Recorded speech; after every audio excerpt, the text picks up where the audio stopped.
জয় মা জয় মা জয় মা জয় মা জয় মা মৃত সঞ্জীবনী জয় মা। আমি শ্রী শ্রী মৃত সঞ্জীবনী মহারাজ আমার নতুন ইউটিউব চ্যানেল যেটি কিছুদিন আগে খোলা হয়েছিল, যেটিতে আমি খুব একটা অ্যাক্টিভ থাকতে পারি না, সেই ইউটিউব চ্যানেল নিয়ে আমি কিছু কথা বলবো।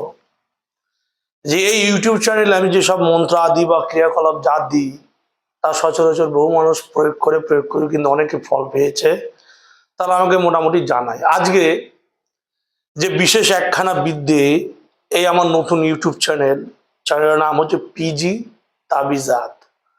এইখানে তাবিজাতমূলক বা রুহানি জগতের নানান ক্রিয়াকলাপ এখানে দেওয়া হবে।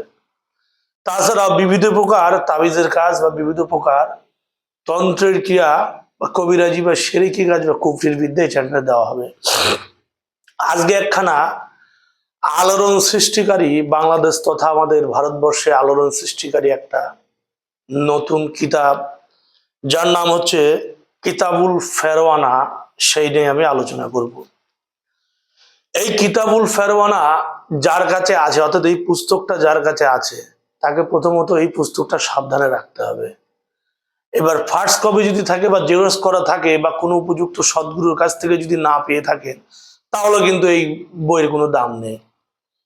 উপযুক্ত সদ্গুরুর কাছ থেকে পারমিশন নিয়ে যদি কিতাবটি কেউ সংগ্রহ করতে পারেন তবেই কাজ হবে। আমার যে ওস্তাদ, সে ওস্তাদের কাছে আমি এই কিতাবটা আজ থেকে বহুদিন আগে পেয়েছি।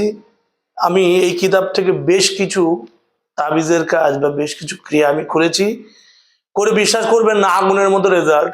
গত শনিবারে একটা ক্লায়েন্ট আমার কাছে এসে, আমাদের লোকালেই, যে সে ক্লায়েন্টের বক্তব্য হচ্ছে যে তার ছেলে রাগারাগি করে চলে গেছে বাড়ি থেকে, কোথাও হুদিস খবর খোঁজ কিচ্ছু নেই।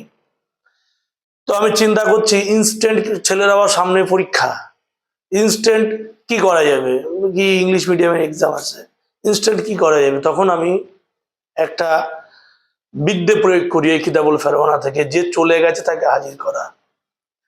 তো বিশ্বাস করবেন না, আমি বিকেল 3টার দিকে এই বিদ্যে প্রয়োগ করেছি, রাত্রি 10টার দিকে আমার মোবাইলে ফোন এসছে, এই গুরুদেব আমার ছেলেকে পাওয়া গেছে।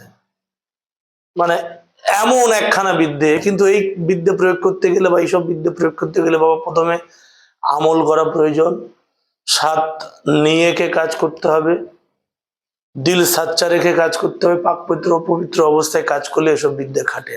আচ্ছা, যে বিদ্যে আমি দিতে চলেছি আপনাদের সান্নিধ্যে, এর আগে তো একটা বিদ্যে প্রয়োগ করে আমি ফল পেয়েছি বললাম। আজকে ওই ধরনের একটা বিদ্যে দেবো না, একটা বিদ্যে দেবো সেলাহ বা দুই ব্যক্তির মধ্যে ঝগড়া মীমাংসা করার একখানা বিদ্যে। মানে দুই ব্যক্তির মধ্যে কোনো কারণে ঝগড়া হয়েছে, সেটি স্বামী স্ত্রী হতে পারে, সেটি প্রেমিক বা প্রেমিকা হতে পারে, সেটা দুই বন্ধু হতে পারে, দুই বান্ধবী হতে পারে, বা দুইজন সমকামী হতে পারে, যাদের মধ্যে অ্যাকচুয়ালি বিচ্ছেদ সৃষ্টি হয়েছে বা বিপুল পরিমাণে ঝগড়া সৃষ্টি হয়েছে, যে ঝগড়ার কারণে দুইজনকে কেউ কাউকে সহ্য করতে পারছে না।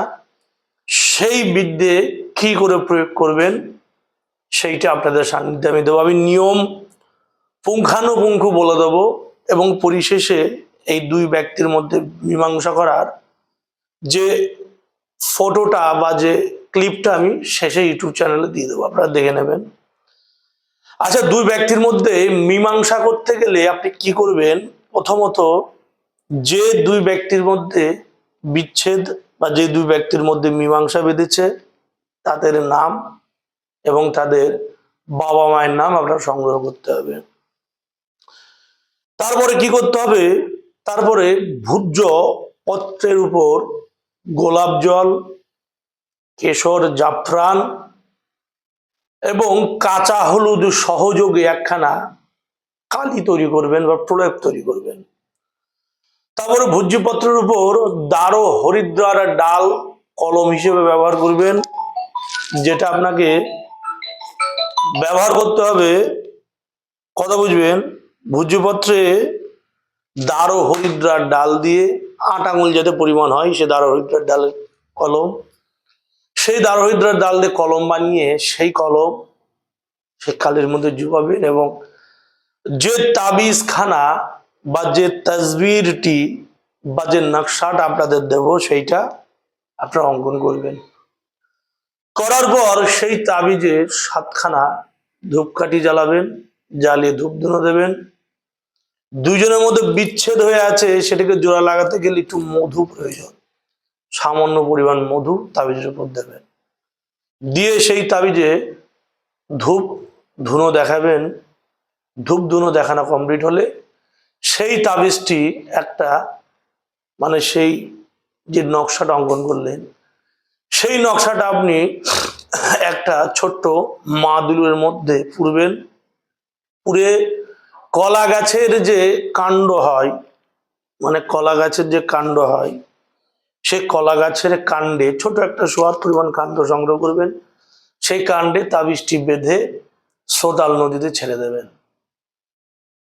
সেই কাণ্ড যত পচবে, যত গলবে, যত জলস্পর্শে নষ্ট হবে, আপনাদের সেই দুজনের সম্পর্ক তত ধীরে ধীরে ঠিক হতে লাগবে। মানে নষ্ট হয়ে গেছে, ধীরে ধীরে ধীরে ধীরে যত পচবে তত সম্পর্ক ভালো হবে। এমন একখানা শক্তিশালী, প্রভাবশালী এবং কাজের বিদ্যে আপনাদের সান্নিধ্যে আমি দিলাম। সর্বোপরি সকলের সম্পর্ক বা যে কোনো কারোর মধ্যে বিবাদ সৃষ্টি হয়েছে সেইটা আগে ঠিক করার চেষ্টা করবেন। কভু সেই সম্পর্ক ভাঙার প্রয়াস করবেন না, এটি মহাপাপ। যে বিশেষ মন্ত্র বা যে বিশেষ বিদ্যা আপনাদের সান্নিধ্যে আমি দিলাম, প্রয়োগ করে দেখবেন, গুরুর কৃপায় প্রভূত ফল পাবেন। আমি দিয়ে দিচ্ছি এই নকশাটা বা তাবিজটা কি করে প্রয়োগ করবেন সম্পূর্ণ দিচ্ছি। আপনারা মনোযোগ সহকারে প্রথম থেকে অন্ত পর্যন্ত বিদ্যাটি দেখবেন এবং কোনো রকম স্কিপ করে বা কেটে এইসব বিদ্যা দেখবেন না। জয় মা মৃত্যু সঞ্জীবনী। এই হয়েছে বাবা সেই তাবিজটি। যারা যারা মানে যে সকল ব্যক্তিগণ এই তাবিজ দিয়ে কাজ করতে চান তারা এই তাবিজটি স্ক্রিনশট নিয়ে নেবেন। লেখা আছে সেলাই বা দুই ব্যক্তির মধ্যে মীমাংসা করা। এখানে নিয়ম লেখা আছে, কিন্তু পূর্ণ নিয়ম তো ওস্তাদ ছাড়া পাওয়া যাবে না। আমি আপনাদের যতটুকু বলেছি সেটা পূর্ণ নিয়ম। যার কাছে অরিজিনাল কিতাবুল ফেরওয়ানা আছে তারা 259তম পাতা দেখে নেবেন। এবং এই যে সেলাই করা, এইটা কিন্তু বহুবার পরীক্ষা করা, আমার প্রয়োগ করে ফল পেয়েছি, তা আপনাদের সান্নিধ্যে দিলাম। প্রয়োগ করবেন, অবশ্যই ফল পাবেন। জয় মা মৃত্যু সঞ্জীবনী। জয় মা।